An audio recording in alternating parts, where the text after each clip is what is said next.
This is the Lighthouse Keepers podcast, brought to life by Mary Ellen Sherlock and Anthony Marone, and his WIN Foundation in collaboration with the Joshua Foundation. Our mission is straightforward. In a world often focused on the individual, this podcast seeks to shine a light on the remarkable collective spirit of humanity. We're dedicated to bringing you inspiring conversations with exceptional organizations and individuals devoted to creating a better world. Welcome to the Lighthouse Keepers podcast. We're incredibly honored to have our distinguished guest with us today, Linda Ventura. Linda is the founder of Thomas's Hope Foundation. Linda, thanks so much for being with us today. Oh, thank you. It's really such an honor and really such a pleasure to get to know you. Can you tell us a little bit about the foundation? It's named after your son, Thomas, obviously. Can you tell us a little bit about your story? So Thomas, it will be 13 years this year on March 14th, and we struggled through substance use disorder. And back in 2010, 11, and 12, he always had to fail at something before they gave him the appropriate level of care for his disease.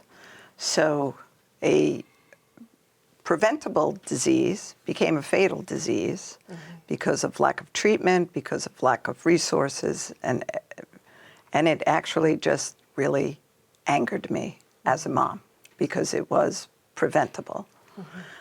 We did everything. I mortgaged my house. We did everything that we could do for him, and unfortunately, we had our own path that I do believe we were on.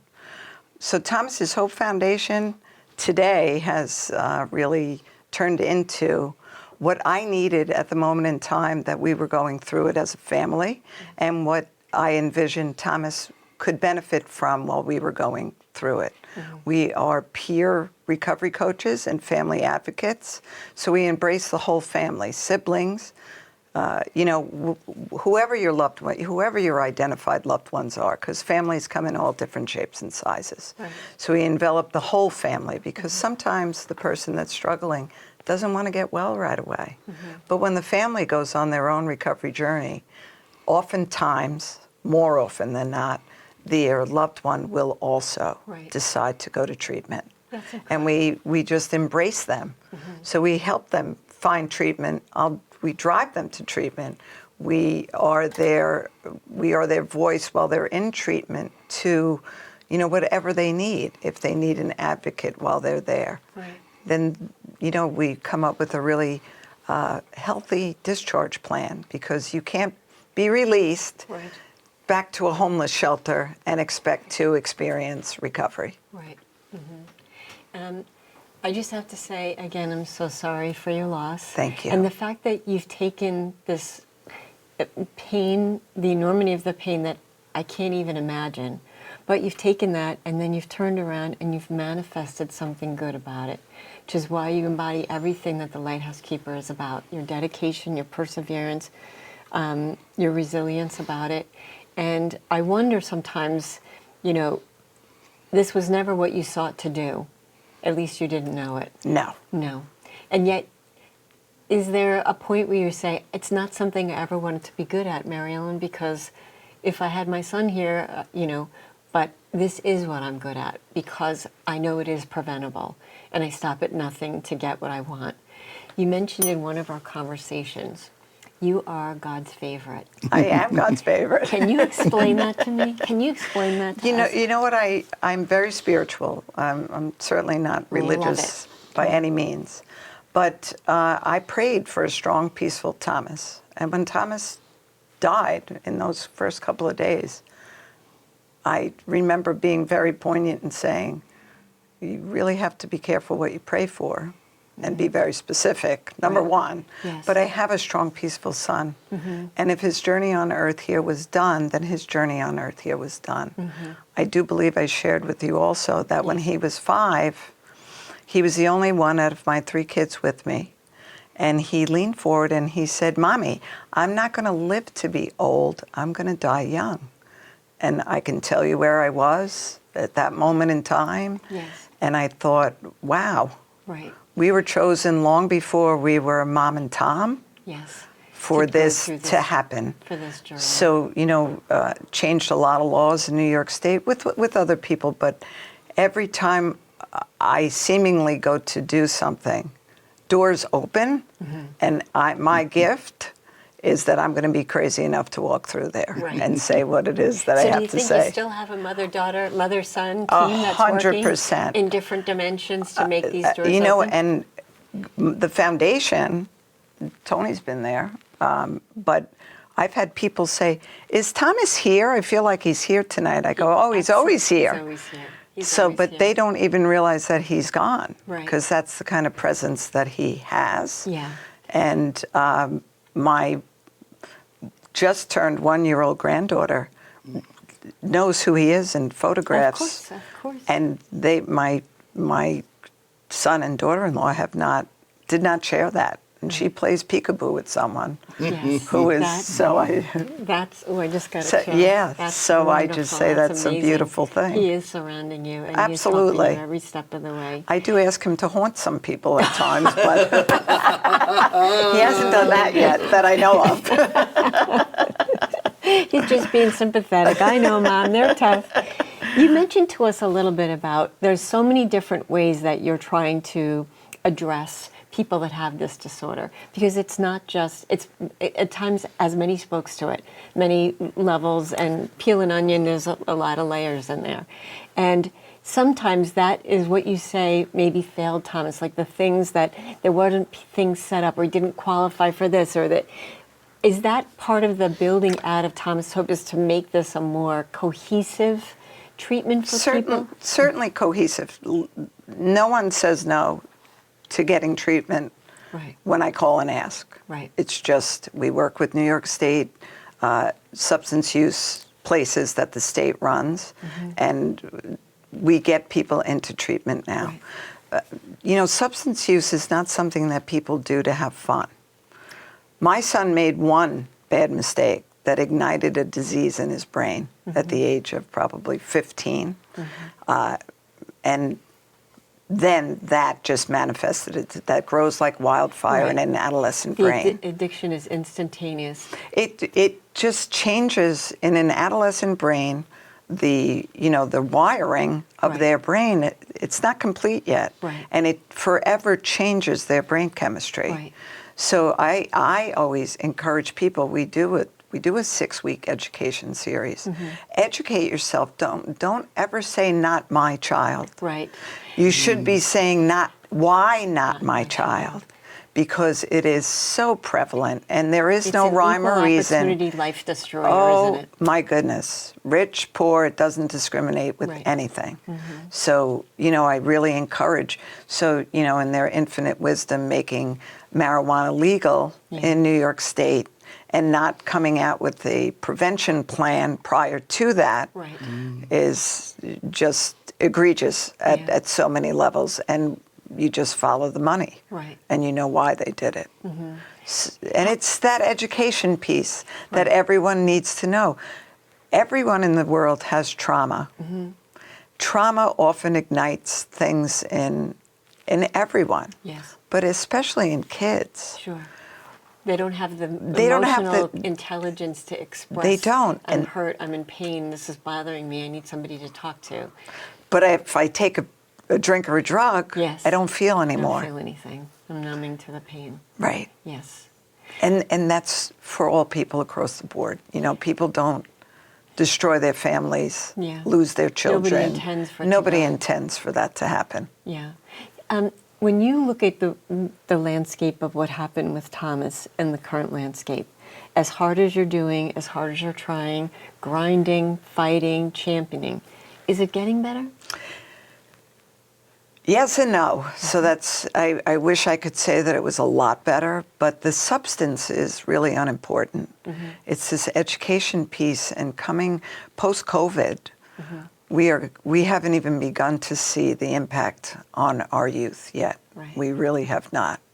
There's still going to be a lot of fallout from that, and people in general. Yeah. That took a really tough toll on everyone, that isolation piece.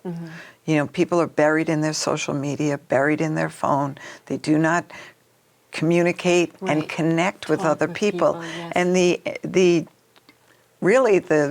healing part of recovery is connection. Is connection. Is that human connection piece. It's that I see you, I hear you, I understand you. That's why 12-step fellowships, when people get together, they're powerful. That's the power. Yeah. So, and a lot of young people do not resonate to that 12-step fellowship. Not initially, sometimes they do. So we offer all different types of meetings, because find what resonates with you and then do that. It's funny, Anthony was telling me when we started to put this podcast together, and he said, Lighthouse keepers and this amazing people, and he's like, I got this phenomenal woman, her name is Linda Ventura, she's a warrior. And in talking to you, I realized that you can't go about fixing something that's broken or taking up, to try to fix for others who can't fix it themselves, unless you go into the mindset of being a warrior. This is a battle against substances and battle against people who may not understand the disease fully. I know you've been to Albany, you've been to what is the temperature sometimes where you're like, is it a comprehension? Is it I don't understand? Is it in fairness to a politician or other people? There's so many other things that are competing for funds and education. And you just said, so always follow the money. Always follow the money. Always follow the money. So when you're a politician, you answer to a lot of people because you obviously want to be reelected. Right. Right. But this is not a Republican Democrat issue. This is a human crisis. This is a human crisis. And we don't even have to talk about alcohol, because more people died to alcoholism last year than the 110,000 people that died to opiates. Right. So we haven't even touched on alcohol. That seems to be centuries old, Because it's accepted. It's accepted. It's accepted. Yeah, it's crazy. Yeah. So if you were to say, if I had a perfect blueprint and however money you had and, an army of people, the first thing I would do, Mary Ellen, is I would get out there and educate children. So, when we talk about education, it doesn't have to be educating about substances. In kindergarten and first grade, you want to educate about coping skills. How to let them fix their problems. Right. Let them feel their problems. Right. But we have this generation of parents that just, you're not giving my child a C. Yes. Yeah. I wrote this paper is basically what they're saying to the teacher. So, and this was exactly. Yes. But let them solve their own issues. Right, and develop their own sense of self and their own sense of, Anthony and I, we talk about this a lot, the individual person, to find their light, they have to be able to show it. And if they're suppressed by having somebody else do it for them, they're not going to innately build the skills to know who they are, be comfortable who they are in their own skin. 100%. I grew up, I'm the youngest of 5 and I have brothers. So I had to be a little tough. And I had to run very fast. But my mom always had a very unique way. And, 5 kids, she always knew, and you do always know when there's something bothering your child, right? And she would say, how are you going to make tomorrow better? Yes. That would just be the question. Right. You don't have to answer it. Just don't go have on to and ponder that for a little bit. And then if you had an issue, but they would never fix your problems unless something very egregious happened, which thank God never did. But I would always tell my children too, if you've been wronged, you won't have a better advocate. Right. If you do wrong, I will stand next to you while you accept the consequences of your behavior, right? Because that's part of learning. Right, that is part of it. No one learns in success. Right. You have to fail to learn how to do it better. Right, right.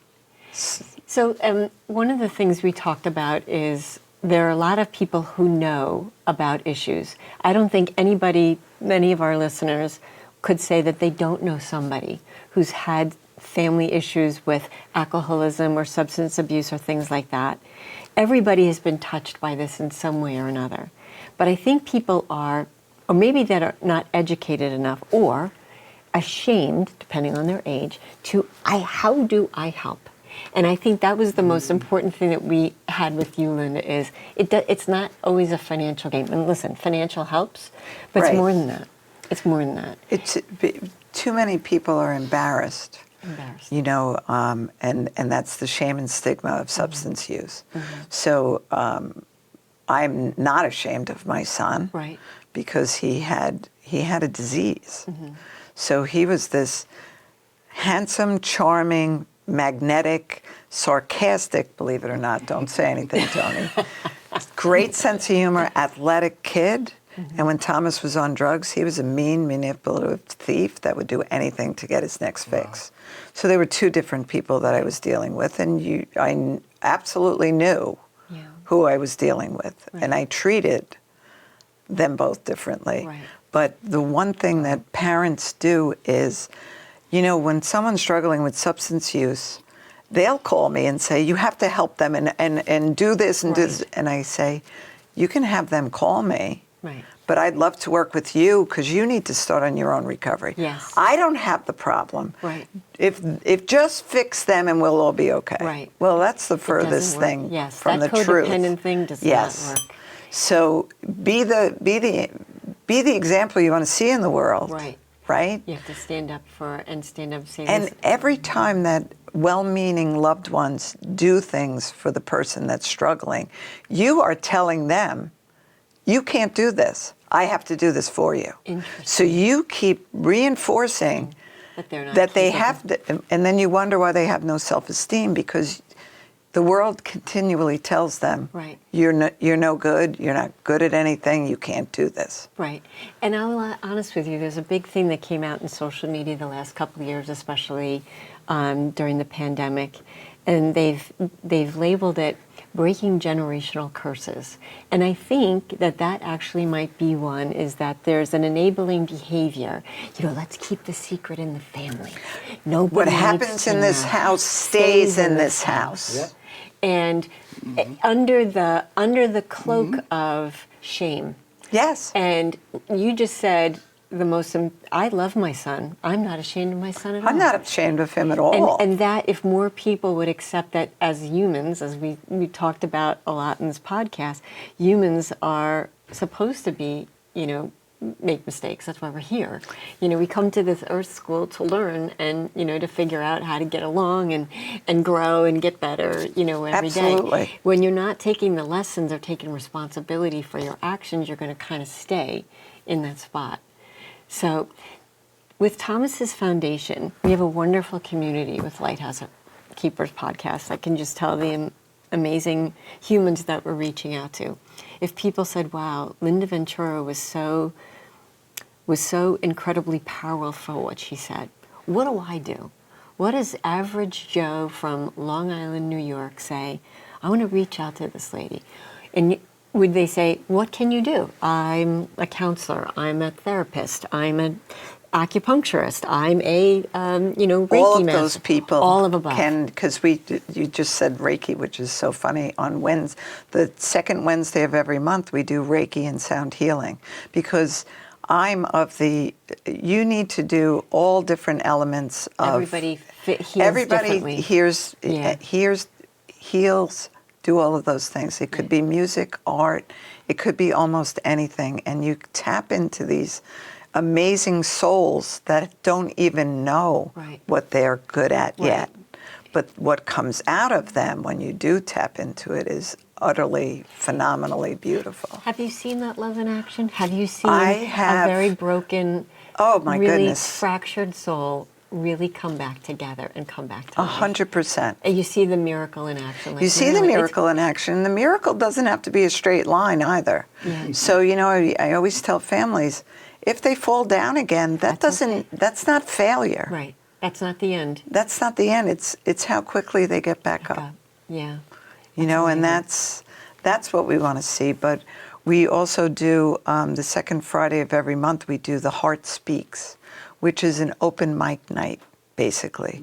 Could be poetry, could be dance, could be music, could be karaoke, could be Anthony whatever. reciting his book. Absolutely, whatever it is. But we have people come in that are, they might still be in extended treatment, and they come in, they go, oh, I'm not going to do this. I'm not going to participate. And 5 minutes later, they're reciting a poem that they just wrote that would rip your soul open. Like, you just wrote that? Wow. Because that is what they've been holding in. Right, exactly. It's funny, a lot of times people will say, people that are going through a very painful journey, it's a very solitary journey, and they feel very alone. And yet it's once they get involved in a community of people that they all of a sudden feel, I'm actually part of something that is accepting and wants me to be part of it. That human connection that people have. That human connection. It's so important. I see you, I hear you, I want the best for you. And you don't have to fix them. Just have to acknowledge them. So many people want to fix people. Right. You don't have to say anything. You just need to sit on the curb with them if that's what they need. Be a cheerleader. That's it. Yeah, wish the best for them. That's it. Be very, maybe well-meaning people. I'm not sure. Yeah. When Thomas first passed, I had some really incredibly stupid things said to me. Like, it's been a few months, so you have to get over this and get back out into the community. Ouch. I had a few choice words that I said back to that woman. I can't imagine. But the first thing I said was, is that how you handled when your child died? And she said, I didn't lose a child. I said, that's when I may have said some choice words. Like, how dare you? Yeah.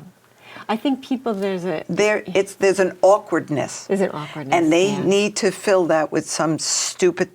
Yes. Say, I have no words for you. Yes. I don't know what I could possibly say, because there is nothing. There isn't anything that anybody could say. But saying just that means more than anything that you could possibly say. In a devastating loss of any kind, any loss of life, there is no words. There really isn't. No. There's no way that I can heal your heart. A hug. Yeah, that's it.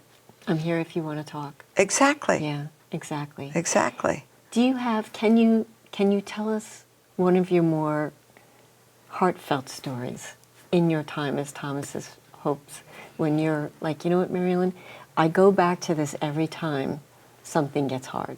I remember this one.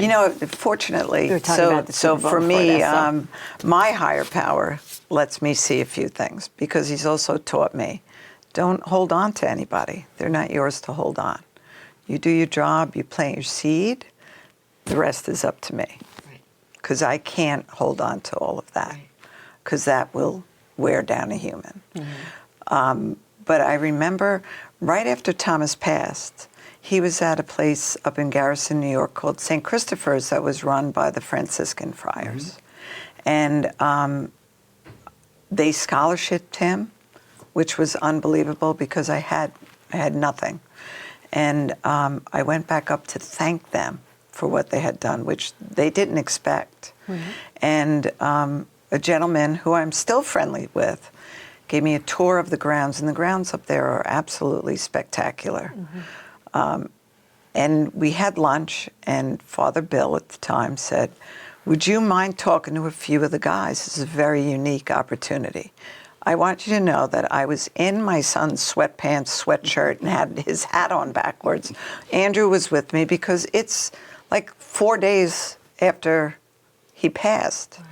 And I said, well, You're still pretty raw about that. Oh, pretty raw. That's not even the word. So Father John, who Thomas really connected with, we were walking down the hallway, and I go, I hope you're saying some prayers for me, because I don't know how this is going to go. I don't know. I don't know what's coming out. out. And he said, don't worry about it, sweetheart. By the way, there's 170 guys in there. And I walked in, and I was holding Tom's coat. And when I tell you, when they said, let me take your coat, I was like, don't touch my coat. But I don't even know what I said. There was a woman there that was in charge of the kitchen, the nutritionalist. She remembered everything I said. Of course you did. There was one young man, they all came up and hugged. I got 175 hugs. The very last guy that came up to me, though, I had a very bad feeling, and he he wanted to say, your son knew this, and I kind of pushed him away. Yeah. And Wouldn't want to hear that. I may have cursed him out a little bit. And I looked at Father John, and he goes, those were the perfect words you said to him. I left there. A couple of years later, I was the keynote speaker for St. Joseph's treatment facility in Saranac Lake. The very last person that I spoke to, which was like 600 people, was a young man that was in treatment with Thomas, who said, you changed my life that day. And now I am a counselor, and I'm doing my internship at St. Joseph's. This is So that is. It's just a. So you're That the is- Lighthouse. That You are is. the Lighthouse. That was so overwhelming. Yes. You know, to know. But wherever I go, I did a lot of speaking in the early days all over the state. But people would say, "Oh, you're Tom's mom," so they all knew Tom's story, Yes. which, in turn, you know, so we can connect on a whole different level. You know, Linda, we talked about this earlier with an author. She's wrote The Lady Lighthouse Keeper. And we talked about sometimes the lighthouse keeper never knows how many lives they saved. So that one young man, I look at it, how many people is he going to interact with during his career Right. of 40 years or Yes. 40 plus years, Yep. which in turn is going to, and Think that's, of the rippling effect of Yes. what you said. You throw a rock in the pond and it ripples and all the way across. that's all that matters. It's amazing. You know what? But if it's one person that gets changed, Then it was worthwhile. then it was a good job. It's always a good job. It could be my son, or it could be. I Could mean, be when any- it becomes It could be personal. anybody. But I'm just saying, it could be Yeah. the viewers. Yes. It could be you. Yes, exactly. You know, it doesn't have to be the other person down, Exactly. across the way. Absolutely. Linda, you are a national treasure. You know You that. really are. You really are. You are the sturdiest lighthouse that I know so far. I think there would be people that might challenge that. The one thing is, as we move forward, people have questions. The viewers, they have questions. Can they send in questions? And Absolutely. because I think that's very, very important. They hear it, and then it gets personal. Right. My son or daughter closes the door. Yeah. I don't know what they're doing. Yeah. They're removed. I can't talk to them. And when you call, sometimes you might want to call Seafields or the old South Oaks. You can't get through to anybody, or you need a credit card, or you need something. Can they call us and we would transfer that to you? 100%. Okay, 'cause that's We important. could act as a liaison and try to help Whatever them. they need, questions, resources, whatever they need, we're the intermediary for that. We She's will the connect lighthouse them. keeper right there. Yeah. She's the lighthouse keeper, keeping that light going. Yeah, because it happens. It happens. It happens every day of the week. I might mention you to people, and it might be the guy that's cutting my grass. And he says, well, I don't have this, I don't have that. They don't want, I'm not important. I said to Linda Ventura, you are. Mm-hmm. We're all important. And that's what we're about. That's what we're trying to do here, is just spread the good news. Right. Thank you so much, Linda, for being with us today. Oh, thank you for being so part of our much. podcast. This was so fun. Again, thank you so much for what you do. On Absolutely. behalf of everyone, you really are a national treasure. What a Thank pleasure you. to spend time with you today. Thank you. Thankful. Thank you. Yeah, thank you. Thank you for watching and being part of this journey. Remember that lighthouses symbolize hope. With hope, we persevere and inspire positive change. If you enjoyed this episode, don't forget to subscribe, leave us a review, and share it with your friends. Until next time, keep shining your light.